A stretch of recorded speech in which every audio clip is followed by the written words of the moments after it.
I think the next 5 months is I'm going to have time to build out this team to show everybody the level of Democratic supporters that I have behind me. This idea that I don't represent Democrats and Republicans and independents, anyone that's just a Los Angeles citizen that wants basic quality of life, I'll be able to show that in 5 months. I didn't know I'd be here tonight, but this is obviously God's plan, and I'm gonna go all the way. The communists already lost. Oh, the level of panic is rapidly rising in the party of the donkey. Headline at the LA Times.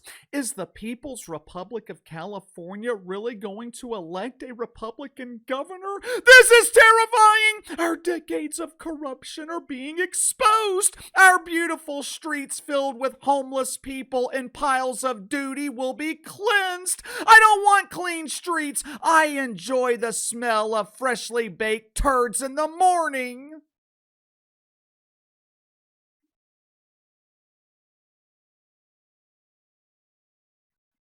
As of right now, Steve Hilton is leading the race to become the next governor of the People's Republic of California, and my man Spencer Pratt, he is well on his way to becoming the next mayor of Los Angeles. 12 months ago, this was unfathomable. 12 months ago, there was absolutely no way that normal people would be elected in the People's Republic of California, mainly because over the last few years, normal people have been escaping this toxic dump by the millions. Remember when Donald Trump was promising that Mexico was going to build the wall? As it turns out, Gabby Newsom was able to follow through and fulfill that promise. Mexico probably wants to build a wall so they can keep identifiers from California from invading their beautiful country. The question is, how did we get here?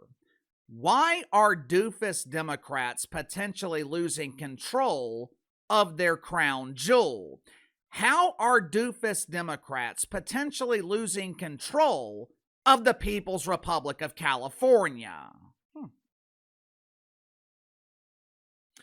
Make sure to like and subscribe. You can follow me on Twitter at KC_BTL84. Before they became the headquarters of Club Doofus, before the party of the donkey was filled with blue-haired Claire, woke white women like Jen Welch,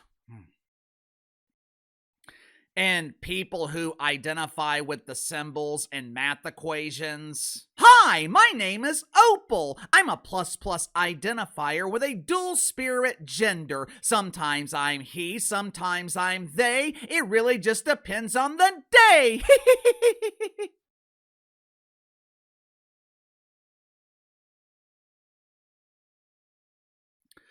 Before the Democratic Party consisted of people who spent their high school years with their head in the toilet, Democrats were perceived as being cool. They were trendsetters. Men wanted to be them, and women wanted to be with them. JFK, Bill Clinton, Barack Obama, George Clooney, Leonardo DiCaprio. When I was growing up, Democrats were the cool kids, and Republicans, they were old, bitter white dudes who refused to have fun. JFK, Clinton, Obama, these dudes were charismatic. You could feel their presence when they walked into a room. Whether you loved them or hated them, when Barack Obama spoke, you listened. Obama was smooth. He was arguably the best public speaker in my lifetime. Bill Clinton, he could talk his way out of anything. I wasn't fornicating with the interns. She said she liked hot dogs, so I gave her a little taste. I was being polite. Over the last 10 or so years, there has been a drastic shift in the party of the donkey. The charisma of Barack Obama was replaced with a sedated John Biden. Beautiful women were told to hide their faces behind COVID masks. Omar Elon, Rashid Tlaib. Remember when doofus Democrats tried to convince us that Rachel Levine was hot, hot, hot?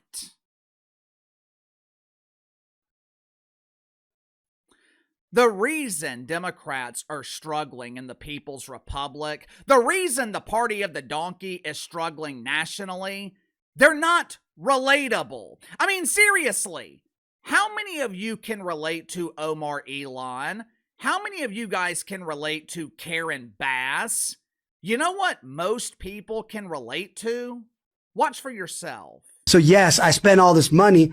I was also 22, 23 years old, was planning on being Kim Kardashian, rich and famous. So I wasn't hoarding my money like this was my one run at the game. That's my money. It wasn't tax money. So if we're going to say he spent 10 million of his own money when he's 23, this lady, Karen Bass, just spent $400 million last year of our money to house allegedly 1,400 people. Now, according to Doofus Democrats, Spencer Pratt isn't qualified to be mayor. He wasted millions of dollars in his 20s. This man is irresponsible.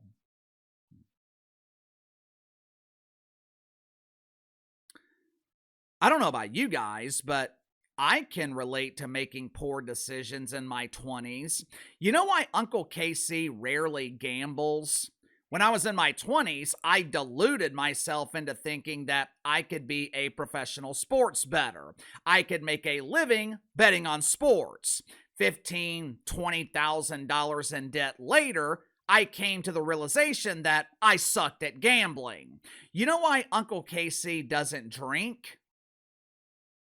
Throughout my teens and 20s and most of my 30s, I was the life of the party.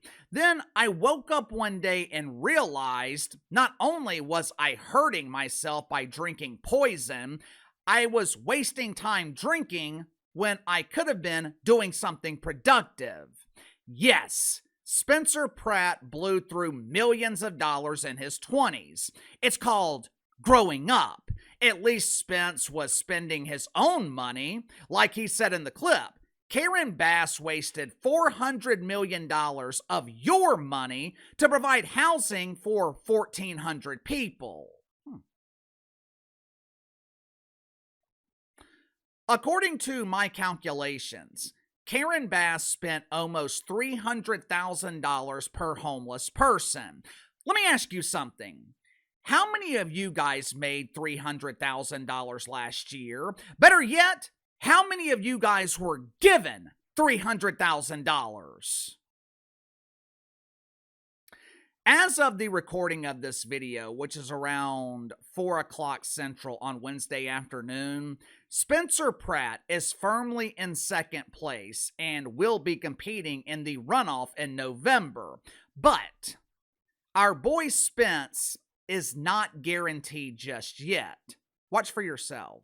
The final piece of the puzzle that we won't know tonight is the late arriving vote by mail. And we're talking about probably like a third of the vote in Los Angeles. We're probably not going to be getting until tomorrow and maybe days to come after tomorrow. The mail can still come in after Election Day. That late arriving vote by mail is going to be significantly more Democratic friendly than all of the other vote, meaning that would be good news for Bass. Right. That would be good news for Rahman. You know, it amazes me how Florida can have all ballots counted in the span of a few hours.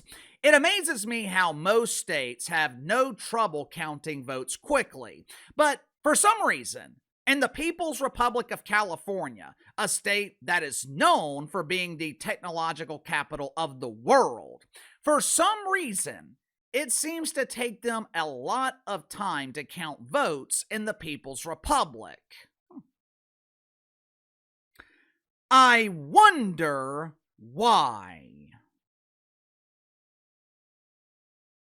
Whether or not Spencer Pratt wins or loses, the people of California have already won. For starters, Spence has exposed the rampant corruption in Los Angeles. Spencer Pratt and Steve Hilton, they are also proving that normal people have a chance in the People's Republic. Believe it or not, this does not happen without Donald Trump. Whether you love him or hate him, the Trumper changed politics in America because he opened the door for outsiders.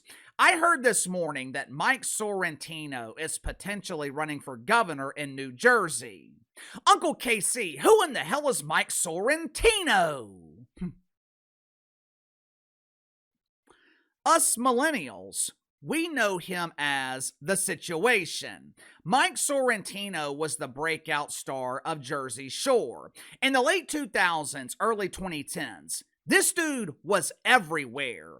The hard partying on the show, it led to an addiction to opioids. 10 years ago, once he reached his mid-30s, which seems to be about the age that most of us men become fully grown men.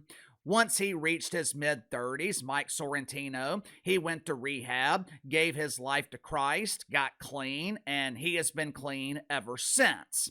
Today, he is married with a beautiful family. And like Spencer Pratt, Mike Sorrentino is someone that most normal people can relate to. Someone who made mistakes, someone who fell down over and over and over, and someone who kept getting back up.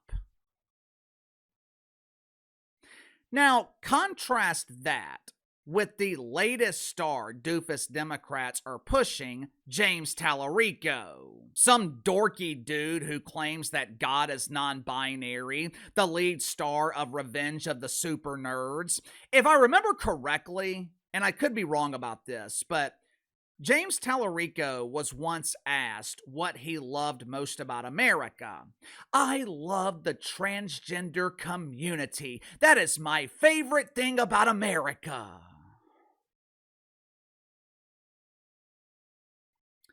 Is it any wonder? Is it any wonder why doofus Democrats continue to struggle? Of course, you wouldn't believe that based on what we see on social media. If you believe social media, Don Trump is struggling. The entire country is turning against the Trumper. Pretend conservatives like Meg Kelly, who is rapidly declining here on YouTube, Marge Taylor Greene, Tucker Carlson. Hey, it's me, Tucky! They are trying to convince us that America is turning on Don Trump. But it's strange. A couple of weeks ago, there were several Republican primaries. Tucker Carlson, he endorsed 5 candidates in these primaries. And somehow, it was a swing and a miss on all 5. Tucky was given 5 strikes, and he still struck out. Of course, there was a logical explanation for this huge embarrassing failure. According to Tucky, it wasn't my fault. I blame Israel.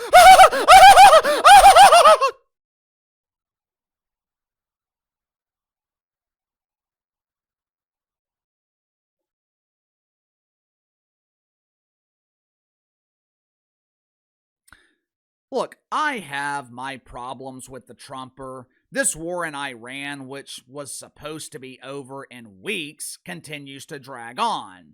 Once again, we kind of half committed to a war in the Middle East, and now we're struggling to get out of it. I know gas prices are affecting a lot of people, same with grocery prices, but I don't think things are as bad as they're making it seem. Have you noticed we don't hear anything about illegal immigration anymore? Have you noticed that we rarely hear about violent crime? You want to know why? According to Time magazine, violent crime levels are the lowest they have been in decades. The point is, what we see on social media is not real. These so-called influencers, these so-called popular podcasters, Tuck, Meg, Anna Kasparian, and Dink on the Young Turks, these people who think they're influential, they don't have any influence. Normal people are not wasting their time consuming politics throughout their day. Normal people are busy living their lives, and they are voting for the candidates that they can relate to, which is why the party of the donkey continues to struggle. Sound off in the comments below. I'll see you guys tomorrow.